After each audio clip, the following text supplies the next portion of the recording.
ओम शांति 12/6/22 की अव्यक्त वाणी है। हेडिंग सर्व हदों से निकल बेहद के बैरागी बनो। मिलन मनाने सभी बच्चे अपने साकारी स्वीट होम मधुबन में पहुंच गए हैं। साकारी वतन का स्वीट होम मधुबन ही है, जहां बाप और बच्चों का रूहानी मेला लगता है। मिलन मेला होता है तो सभी बच्चे मिलन मेले में आए हुए हो। यह बाप और बच्चों का मिलन मेला सिर्फ इस संगम युग पर और मधुबन में ही होता है, इसलिए सभी भागकर मधुबन में पहुंचे हो। मधुबन बाप दादा का साकार रूप में भी मिलन कराता और साथ साथ सहज याद द्वारा अव्यक्त मिलन भी कराता है, क्योंकि मधुबन धरनी को रूहानी मिलन की, साकार रूप में मिलन की अनुभूति का वरदान मिला हुआ है। वरदानी धरनी होने के कारण मिलन का अनुभव सहज करते हो। और कोई भी स्थान पर ज्ञान सागर और ज्ञान नदियों का मिलन मेला नहीं होता। सागर और नदियों के मिलन मेले का यह एक ही स्थान है। ऐसे महान वरदानी धरनी पर आए हो, ऐसे समझते हो। तपस्या वर्ष में विशेष इस कल्प में पहली बार मिलने वाले बच्चों को गोल्डन चांस मिला है। कितने लगी हो। तपस्या के आदि में ही नए बच्चों को एक्स्ट्रा बल मिला है, तो आदि में ही यह एक्स्ट्रा बल आगे के लिए आगे बढ़ने में सहयोगी बनेगा। नए बच्चों को ड्रामा ने भी आगे बढ़ने का सहयोग दिया है, इसलिए यह उलाना नहीं दे सकेंगे कि हम तो पीछे आए हैं। नहीं, तपस्या वर्ष को भी वरदान मिला हुआ है। तपस्या वर्ष में वरदानी भूमि पर आने का अधिकार मिला है, चांस मिला है। यह एक्स्ट्रा भाग्य कम नहीं है। यह वर्ष का, मधुबन धरनी का और अपने पुरुषार्थ का तीनों वरदान विशेष आप नए बच्चों को मिले हुए हैं। तो कितने लकी हुए। इतने अविनाशी भाग्य का नशा साथ में रखना। सिर्फ यहाँ तक नशा न रहे, लेकिन अविनाशी बाप हैं, अविनाशी आप श्रेष्ठ आत्माएं हो, तो भाग्य भी अविनाशी है। अविनाशी भाग्य को अविनाशी रखना, यह सिर्फ सहज अटेंशन देने की बात है। टेंशन वाला अटेंशन नहीं, सहज अटेंशन हो। और मुश्किल है भी क्या।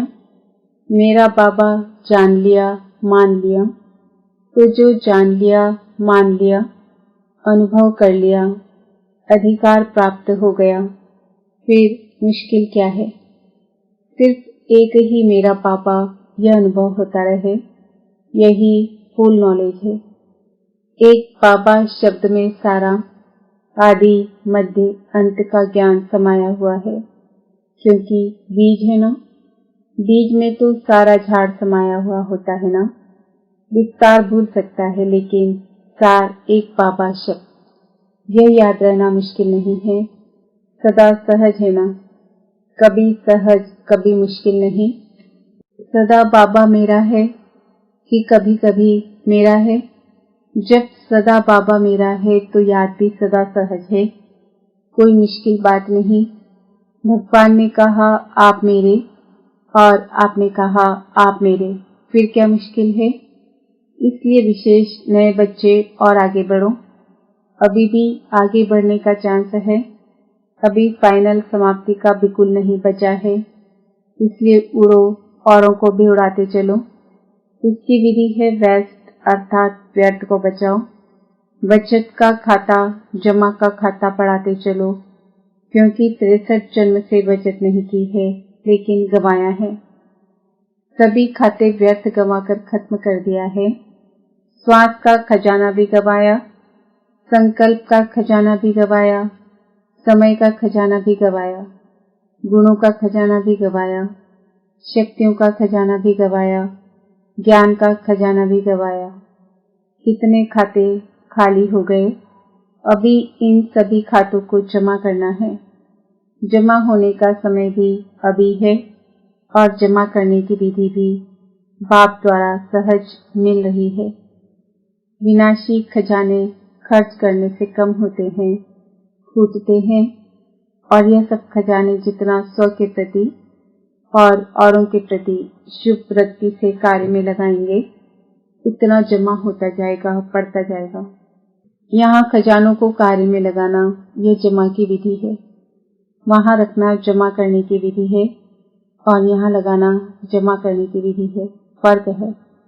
समय को स्वयं प्रति या औरों प्रति शुभ कार्य में लगाओ तो जमा होता जाएगा।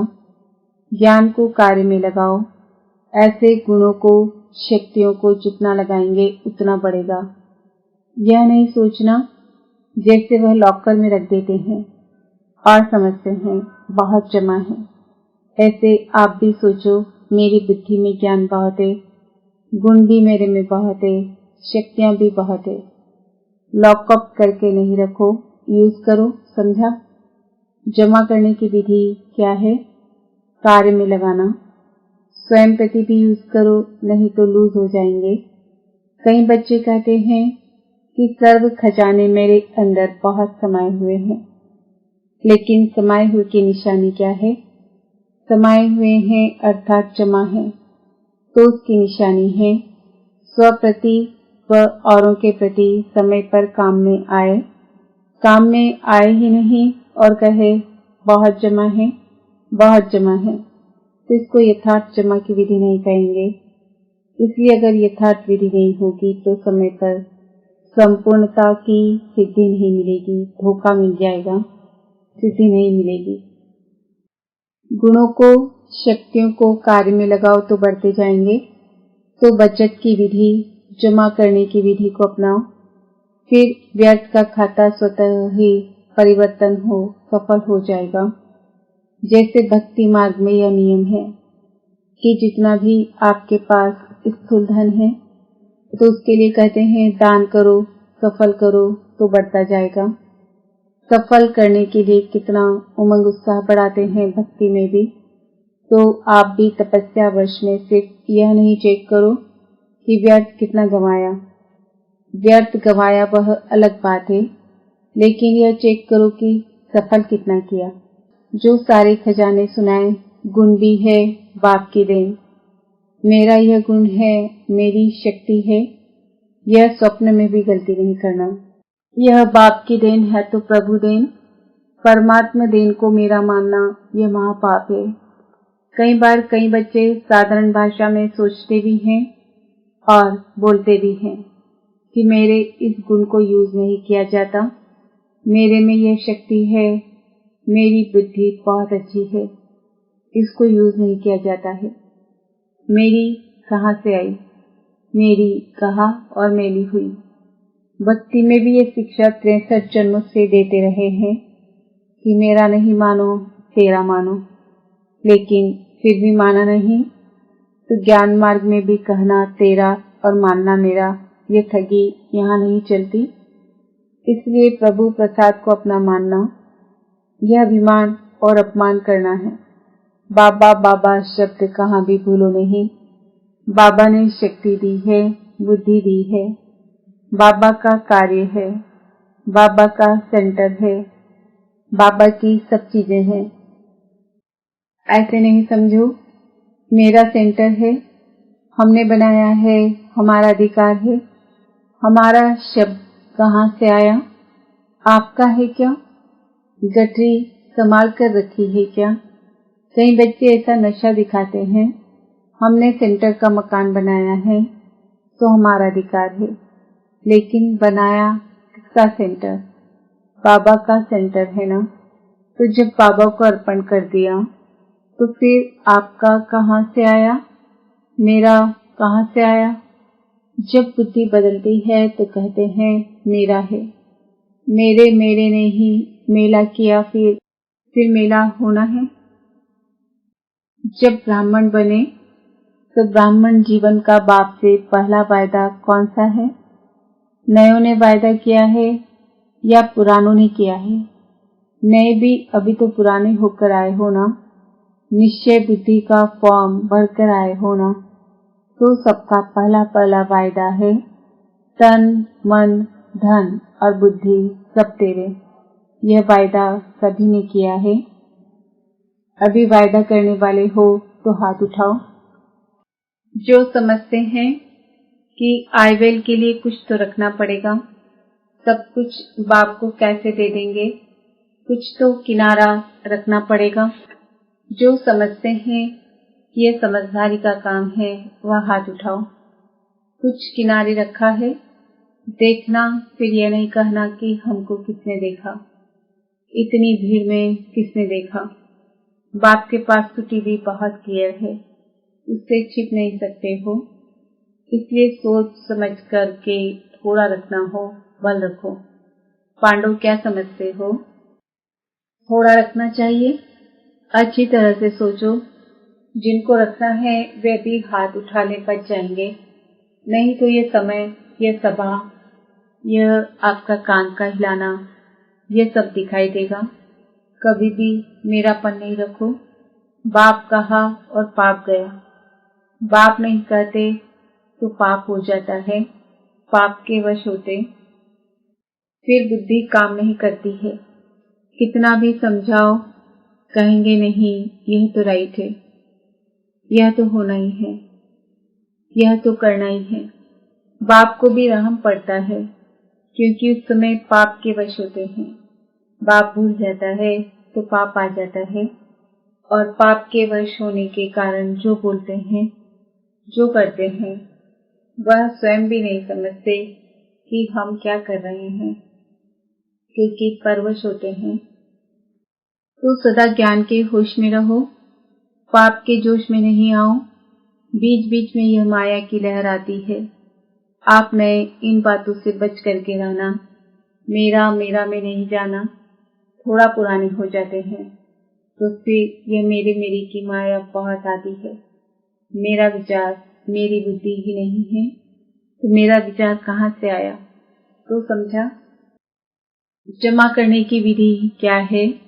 कार्य में लगाना, सफल करो। अपने ईश्वरी संस्कारों को भी सफल करो, तो व्यर्थ संस्कार स्वतः ही चले जाएंगे। ईश्वरी संस्कारों को कार्य में नहीं लगाते हो तो वह लॉकर में रहते और पुराना काम करते रहते। कईयों की यह आदत होती है बैंक में या अलमारियों में रखने की। बहुत अच्छे कपड़े होंगे, पैसे होंगे, चीजें होंगी, लेकिन यूज फिर भी पुराने करेंगे। पुरानी वस्तु से उनको प्यार होता है और अलमारी की चीजें अलमारी में ही रह जाएगी। तो ऐसे नहीं करना। पुराने संस्कार यूज करते रहो और ईश्वरी संस्कार बुद्धि के लॉकर में रखो। नहीं, कार्य में लगाओ, सफल करो। तो यह चार्ट रखो कि सफल कितना गया। सफल करना माना बचाना या बढ़ाना। मनसा से सफल करो, वाणी से सफल करो, संबंध संपर्क से, कर्म से, अपने श्रेष्ठ संग से, अपने अति शक्तिशाली वृत्ति से सफल करो। ऐसे नहीं कि मेरी वृत्ति तो अच्छी रहती है, लेकिन सफल कितना किया। मेरे संस्कार तो है ही शांत, लेकिन सफल कितना किया, कार्य में लगाया। तो ये विधि अपनाने से संपूर्णता की सिद्धि सहज अनुभव करते रहेंगे। सफल करना ही सफलता की चाबी है। समझा क्या करना है? सिर्फ अपने में ही खुश नहीं होते रहो। मैं तो बहुत अच्छी गुणवान हूँ, मैं बहुत अच्छा भाषण कर सकती हूँ, मैं बहुत अच्छा ज्ञानी हूँ, योग भी मेरा बहुत अच्छा है। लेकिन अच्छा है तो यूज करो ना, उसको सफल करो। सहज विधि है, कार्य में लगाओ और बढ़ाओ। बिना मेहनत के बढ़ता जाएगा और 21 जन्म आराम से खाना, वहां मेहनत नहीं करनी पड़ेगी। विशाल महफिल है। शास्त्रों में यह आपका जो यादगार है उसमें भी गायन है। पहले गिलास में पानी डाला, फिर उससे घड़े में डाला, फिर घड़े से तालाब में डाला, तालाब से नदी में डाला, आखिरी कहाँ गया? सागर में। फिर महफिल अब पहले हिस्ट्री हॉल में लगी, फिर मेडिटेशन हॉल में लगी, अभी ओम शांति भवन में लग रही है, अब फिर कहाँ लगेगी। लेकिन इसका मतलब यह नहीं कि साकार मिलन के बिना अव्यक्त मिलन नहीं मना सकते हो। अव्यक्ति मिलन मनाने का अभ्यास समय प्रमाण बढ़ना ही है और बढ़ाना ही है। यह तो दादियों ने रहम दिल होकर आप सबके ऊपर विशेष रहम किया है, नयों के ऊपर।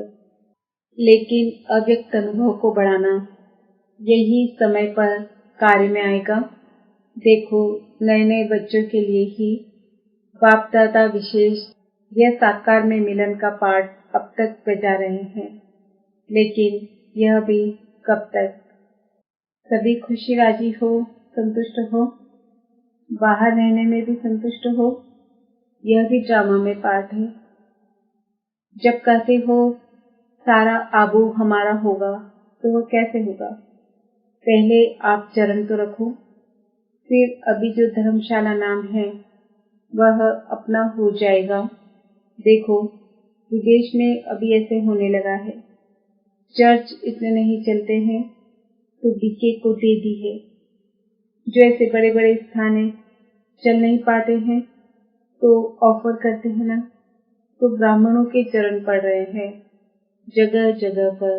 इसमें भी राज है। ब्राह्मणों को रहने का ड्रामा में पार्ट मिला है, तो सारा ही अपना जब हो जाएगा फिर क्या करेंगे। आप ही ऑफर करेंगे, आप संभालो, हमें भी संभालो, आश्रम भी संभालो।